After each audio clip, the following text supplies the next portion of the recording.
শিয়ালের পাত্রে চিংড়ি মাছগুলো দিয়ে দে, শিয়াল রান্না করবে আর আমি কি চুপি চুপি খেয়ে নেব।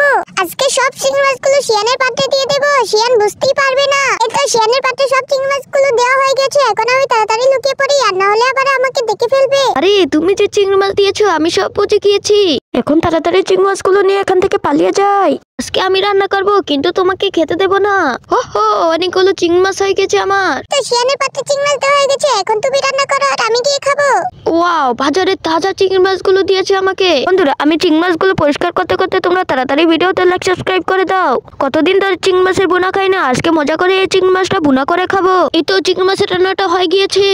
এখন আমি বলটা ওদিকে দেব, ওদিকে গেলে আমি এদিক দিয়ে চিংড়ি মাছ নিয়ে নেব। ওই কেড়ে ওখান দিয়ে শব্দ করলো কে? ওখান দিয়ে শব্দ করলো কে? হ্যাঁ, আমার ফাঁদে পা দিয়েছে, এখন আমি চিংড়ি মাছগুলো তাড়াতাড়ি নিয়ে যাই। আরে বলো, যা গেলেই দেখবি না কি মজা হয়। আরে বলো, চিংড়ি মাছ তো আমি আগেই লুকিয়ে ফেলেছি। চিংড়ি মাছের রান্নাটা খুব মজা হয়।